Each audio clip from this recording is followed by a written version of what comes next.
बहुत शराबी बदअमानी है उसके अंदर बहुत।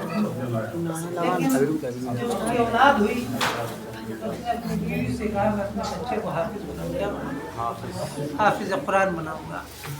तो उसके बाद उसकी तबीयत खराब होती है, बच्चा छोटा होता है, उस शख्स इंतकाल कर जाता है।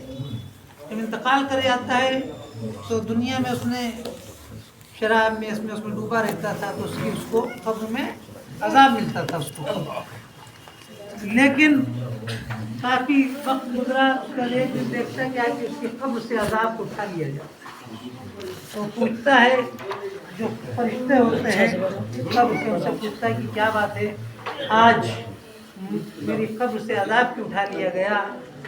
फरिश्ते फरमाते हैं, जो तू अपनी औलाद को दुनिया में छोड़ करके आया था और तूने वसीयत की थी अपनी बीवी से कि इसको जो है हाफिज कुरान बनाना, आज जब तेरा बच्चा हाफिज कुरान हुआ और उसने कुरान पढ़ करके जो तुझको बख्शा, तो उसके सबब अल्लाह ने तेरी सारी खताओं को माफ़। माशाअल्लाह, सुभान अल्लाह। तो अल्लाह ताला उनको दुनिया में भी ताज पहनाया, ये ताज है, इसकी कदर करें।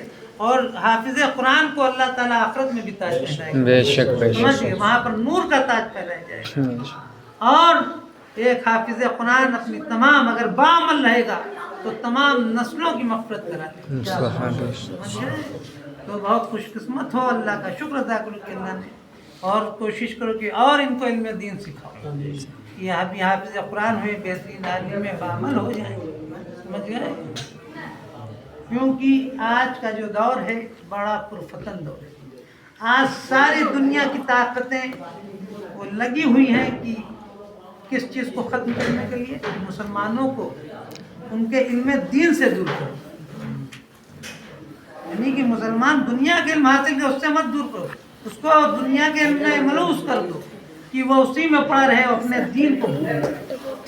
बड़ी बड़ी साजिशें हो रही हैं, लेकिन अगर हम अल्लाह की रज़ा के लिए दीन को हासिल करते हैं और ये सोचना है हमको कि हम जो इल्म हासिल करें तो अपनी ज़ात के लिए ना हो करके हमको जो खिदमत करना है तो अपनी कौम के लिए, अगर हम इनको हासिल करेंगे तो इंशाअल्लाह हम यहाँ भी कामयाब होते हुए नजर आएंगे।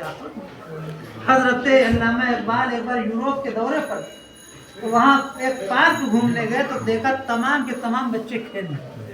तो आपकी नज़र पड़ी तो देखा एक बच्चा किनारे बैठा पढ़ाई कर रहा। आप गए और कहा कि बच्चों के तो ये खसलत नहीं होती कि सब बच्चे खेले तो उनसे हट करके वो पढ़ रहे हो, ये तो मिजाज के खिलाफ काम कर रहे हो।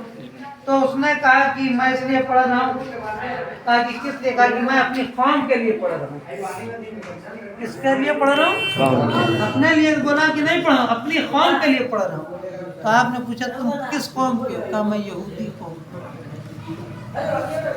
आज पूरी दुनिया को यहूदी न चाहे, और ऐसी बात नहीं, यहूदी जो भी साइंस जो उनकी तरक्की करी वो हर चीज़ कुरान को पढ़ते हैं, समझते हैं और उसी पर रिसर्च करें जो आज साइंस में तमाम चीज़ें सामने आ रही हैं,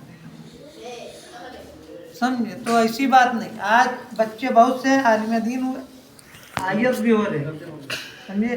2-3 लड़के इस बार भी आईएएस हुए, इस बार 5 लड़के जो आलिम दीन थे वो जो मेडिकल उन्होंने जो नीट को जो है बीट किया और जो एमबीबीएस में उनका एडमिशन, समझिए। ऐसी बात नहीं है कि खाली बच्चा मदरसे में तो खाली दीनी तालीम हासिल, कैसा नहीं, क्योंकि आपके बच्चे को अगर बेहतरीन तालीम दोगे बेहतरीन आलिम भी हो जाएगा तो उसमें शोबियात होते हैं। यहाँ आपका जामिया में वहाँ चला जाए, हमदर्द में चला जाएगा तो वहाँ भी एडमिशन हो जाएगा, तो उससे ये आलिम भी तो रहेगा और साथ ही साथ डॉक्टर भी बन सकता है, इंजीनियर भी बन सकता है, आईएएस भी बन सकता है। समझ रहे हैं? बस बाकी क्या है कि इनकी मेहनत के ऊपर है। तो कोशिश करो कि अपने बच्चों को, अब जो दौर है वो कलम का दौर है, हमको अपने बच्चों को के हाथों में कलम देना और उनको कहना कि इसको मजबूती से पकड़ करके आगे बढ़ना, समझिए। तो इंशाअल्लाह यहाँ भी कामयाब होंगे और आखिरत में चला जाए।